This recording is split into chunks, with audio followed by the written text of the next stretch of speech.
students আজি লৈছো class 9 আৰু 10 ৰ বাবে হাফ ইয়াৰলি এক্সামৰ ৰুটিন সম্পূৰ্ণ ৰুটিন এটো হ'ব বৰপেটা আৰু বাজালি ডিস্ট্ৰিক্টৰ গতিকে তোমালোকে চাই যোৱা ইয়াত দি আছে for half yearly examination 2026 to 2027 ইয়াত আছে days and days class morning shift 9 বজাৰ পৰা 12 বজালৈ দিয়া আছে আৰু ক্লাছ 9 ৰ আছে আফটাৰনুন শিফট 1 বজাৰ পৰা 4 বজালৈ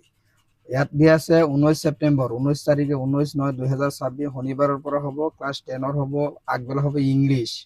আৰু ক্লাছ 9 ৰ ভাটিবেলা হ'ব ইংলিছ তাৰ পিছত আছে 23 তাৰিখ বুধবাৰ ক্লাছ 10 ৰ আছে আগবেলা 9 বজাত আছে জেনাৰেল মেথছ বা মেথমেটিক্স আৰু ক্লাছ 9 ৰ আছে ভাটিবেলা জেনাৰেল মেথমেটিক্স একেই তাৰ পিছত আছে 24 তাৰিখ 9/2026 ক্লাছ 10 আছে অল ইলেক্টিভ সাবজেক্ট আৰু ভাটিবেলা আছে ক্লাছ 9 ৰ সকলোবিলাক ইলেক্টিভ সাবজেক্ট তাৰ পিছত আছে 25 তাৰিখ আছে 25/9/2026 ক্লাছ 9 ৰ আছে এমআইএল অল এমআইএল যিবিলাক সাবজেক্ট আছে গোটেইবিলাক হ'ব আগবেলা আৰু ক্লাছ 9 ৰ হ'ব এমআইএল যিবিলাক সাবজেক্ট আছে এইকেইটা হ'ব ভাটিবেলা তাৰ পিছত আছে 26 তাৰিখ 9/2026 ক্লাছ 10 ৰ আছে আগবেলা 9 বজাত হ'ব সোশ্যাল সায়েন্স আৰু ক্লাছ 9 ৰ আছে ভাটিবেলা জেনাৰেল সায়েন্স তাৰ পিছত আছে 29 তাৰিখত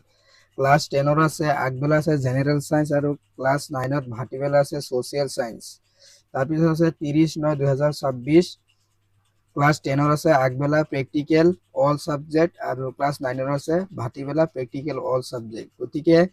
এইখিনি আছিল আজিৰ ভিডিঅ'ৰ মূল বিষয়বস্তু যিসকলে এইটো চেনেলত নতুনকৈ আহিছা চেনেলটো সাবস্ক্ৰাইব কৰি দিবা আৰু ভিডিঅ'টো ভাল লাগিলে তোমাৰ বন্ধুবৰ্গলৈ শ্বেয়াৰ কৰি দিবা যাতে এনে ধৰণৰ ভিডিঅ'ৰ আপডেট অতি সোনকালে পাবলৈ সক্ষম হয়